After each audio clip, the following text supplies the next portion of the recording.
Hello viewers, कैसे हैं आप सब। आज मैं आप लोगों के समक्ष एक महत्वपूर्ण टॉपिक लेकर आया हूं, क्योंकि 2 दिन पहले एक मैटर मेरे पास आया हुआ है प्रैंक वीडियो का। आजकल प्रैंक वीडियो के नाम पर जो लोग एक दूसरे के साथ हिंसक बर्ताव करते हैं, मारपीट करते हैं, अमानवीय बर्ताव करते हैं और अपमानित महसूस कराते हैं, तो यह जो है कहाँ तक टॉलरेबल है, कहाँ तक न्यायपूर्ण है, कहाँ तक तर्कसंगत है, इन्हीं बिंदुओं पर हम आप लोगों से चर्चा करेंगे आज। तो चलिए आगे चलते हैं। सबसे पहले तो हम जान लें कि जो यूट्यूबर्स होते हैं वो जो वीडियो बनाते हैं उनको ये राइट कहाँ से प्राप्त होता है, किस प्रकार के वीडियो बनाएं। तो उनको ये राइट जो प्राप्त होता है वो प्राप्त होता है आर्टिकल 19 से और आर्टिकल 21 से। ये हमारा फंडामेंटल राइट्स है। आर्टिकल 19 जो है वो बात करता है protection of certain rights regarding freedom of speech, जो बोलने की आज़ादी होती है, हमारी भावनाओं को व्यक्त करने की आज़ादी होती है, ये हमें आज़ादी देता है। और ये आर्टिकल एक बहुत व्यापक आर्टिकल है। ये हमें जो है अपनी बातों को रखने की आज़ादी देता है, हमें पीसफुली इकट्ठा होने की आज़ादी देता है, असेंबल होने की आज़ादी देता है। ये जो है एक जगह से दूसरे जगह जाने की आज़ादी देता है, किसी पार्ट भारत के किसी कोने में जा कर के रिजाइड करने की, निवास करने की आज़ादी देता है। और यही आर्टिकल हमें जो होता है कहीं भी कोई भी प्रोफेशन, कोई भी ऑक्यूपेशन, कोई भी पेशे को एडप्ट करके सम्मानजनक तरीके से अपने जीवन को जीने का आज़ादी देता है और राइट देता है। तो इसी जो है इस आर्टिकल के वजह से जो है इस प्रकार के लोग वीडियो बनाते हैं। दूसरा एक और आर्टिकल है, वो है आर्टिकल 21। जो आर्टिकल 21 जो है वो बात करता है protection of life and personal liberty. और इसका क्लॉज 1 कहता है कि no person shall be deprived of his right to life and personal liberty except according to procedure establish by law. यानी भारत में किसी भी व्यक्ति को, किसी भी सिटीजन को जो है उसके ज़िंदगी के मूलभूत जो अधिकार है उससे और उसके व्यक्तिगत स्वतंत्रता से वंचित नहीं किया जा सकता है, जब तक कि संविधान इसको इस प्रकार के कानून इस प्रकार के करने के लिए ना कहे तब तक नहीं किया जा सकता। और समय समय पर जो हमारा सुप्रीम कोर्ट है, ऑनरेबल सुप्रीम कोर्ट ने इस आर्टिकल को बहुत एलेबोरेट किया है, बहुत व्यापक इंटरप्रिटेशन किया है, जिससे कि बहुत बहुत ज़्यादा अधिकार हमारे सिटीजन्स को प्राप्त हुआ है इस आर्टिकल से। सो इसी आर्टिकल के आड़ में जो यूट्यूबर्स हैं इस प्रकार की वीडियो बनाते हैं और इस प्रकार के उपद्रव करते हैं। अब रहा बात कि जो वीडियो है ये मनोरंजन के दृष्टिकोण से लोग बनाते हैं, लेकिन एक बात ये भूल जाते हैं कि मनोरंजन और अपराध ये दोनों के बीच में की जो रेखा होती है वो बहुत ही बारीक रेखा होती है, बहुत ही कम अंतर होता है। और कब मनोरंजन अपराध की श्रेणी में चला आता है इन्हें खुद मालूम नहीं होता है।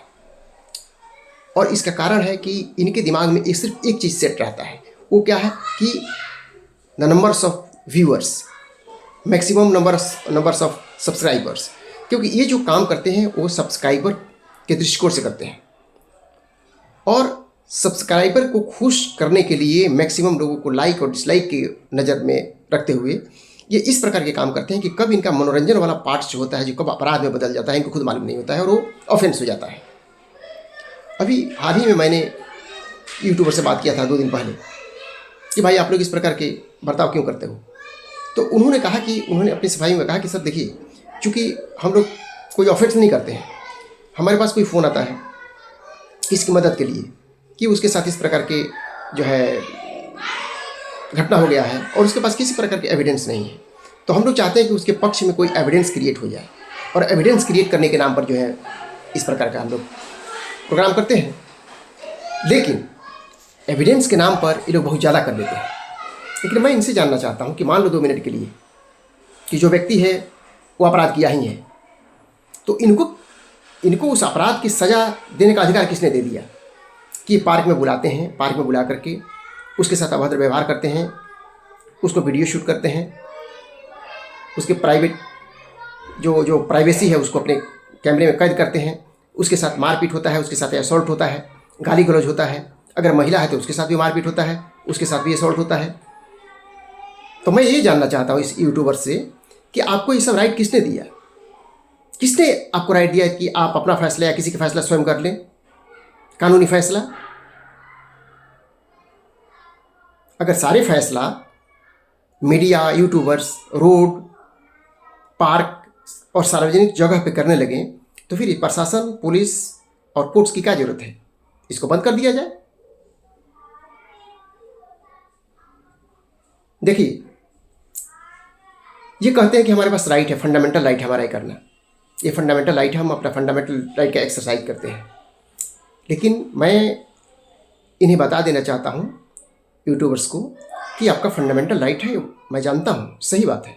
लेकिन ध्यान रखिए कि हर राइट के साथ कुछ ना कुछ कर्तव्य होता है, और कोई राइट जो होता है विदाउट कर्तव्य का, वो अपने आप में पूर्ण नहीं होता है। अगर आपका राइट है कि आप रास्ते पे चलें, तो आपका कर्तव्य है कि आप साइड में चलें, लेफ्ट में चलें, कि किसी आने जाने वाले को दिक्कत ना हो। ये हमेशा आप ध्यान में रखिए। सिर्फ राइट को याद मत कीजिए, आप अपने कर्तव्य को भी याद कीजिए। और एक बात आप लोगों को बिल्कुल नहीं भूलना है कि जो संविधान और जो आर्टिकल ने आपको राइट दिया है कि आप इस प्रकार की वीडियो बनाएं, वही संविधान और वही आर्टिकल सामने वाला व्यक्ति को भी सिमिलर राइट दिया है, इक्वल राइट दिया है। उसका भी राइट है, राइट टू प्रोटेक्शन, उसको बचाव का अधिकार है। Right to privacy, right to privacy उसका राइट है, उसका फंडामेंटल राइट्स है, जिसका आप हनन करते हैं अपने वीडियो, उसका वीडियो अपने कैमरे में कैद करके। राइट टू रेप्यूटेशन, आप उसको उसके साथ मारपीट करते हैं, उसको बेइज्जत करते हैं, जबकि संविधान है उसको, उसका ये फंडामेंटल राइट्स है, right to reputation. Right to treatment, आपको मालूम नहीं, आप उसको मारपीट कर देते हैं, मार करके छोड़ देते हैं, आपको लगता है कि नहीं कुछ नहीं होगा, ये उसका फंडामेंटल राइट है, राइट टू ट्रीटमेंट। वो सरकार के पास जा सकता है, इसके प्रशासन के पास जा सकता है इस व्यवहार के लिए। और राइट टू कंपेंसेशन, इसको ना भूलिए आप, किसी प्रकार की इंजरी होता है तो उस संविधान ने उसको राइट दिया है कि उसको कंपेंसेशन दिया जाए, वो प्रशासन के पास जाए न्याय के लिए, और आपको मजबूर होना पड़ेगा उसको कंपेंसेट करने के लिए। तो जो संविधान ने आपको राइट दिया है, और जिस राइट की बदौलत आप इस प्रकार के कुकर्म कर देते हैं, कानून अपने हाथ में लेते हैं, वही संविधान उसको भी राइट दिया है अपने बचाव में।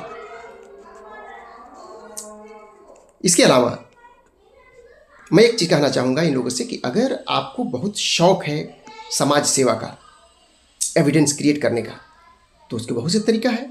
आप जिस प्रकार के उन्हें पार्क में बुलाते हैं या कहीं बुलाते हैं, स्पाई कैमरा कहीं फिक्स कर दीजिए, बुलाइए, नॉर्मल वार्ताव कीजिए, नॉर्मल डायलॉग कीजिए, उनसे बातचीत कीजिए, सारी बातें आपके कैमरे में कैद होगी, और उस रिकॉर्ड को आप पुलिस को दीजिए, पुलिस FIR करेगी, न्यायालय इसका फैसला करेगा।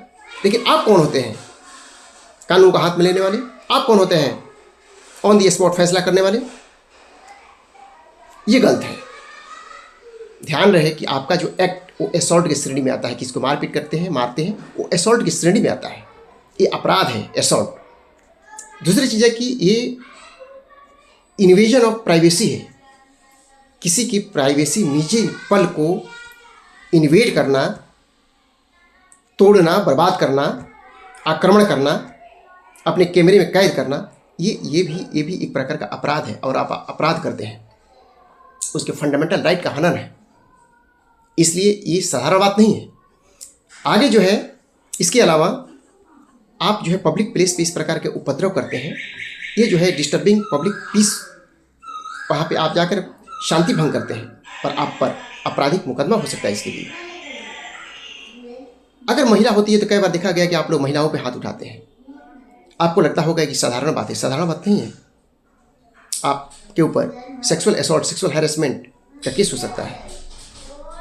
इसलिए मेरा ये सुझाव है कि प्रैंक के नाम पर ये जो यूट्यूबर्स हैं वो किसी प्रकार का जाति न करें, क्योंकि ये जो है आप जो करते हैं वो सिर्फ अनैतिक ही नहीं, बल्कि ये सारे ये गैरकानूनी भी है। और इस प्रकार के काम से सावधान रहिए, इस प्रकार की बातें आप लोग ना करें, इस प्रकार के काम ना करें जो असंवैधानिक है, गैरकानूनी हो, और कानून को अपने हाथ में ना लें, वरना इसके लिए आपके ऊपर कार्रवाई हो सकती है। ध्यान दें। Thank you.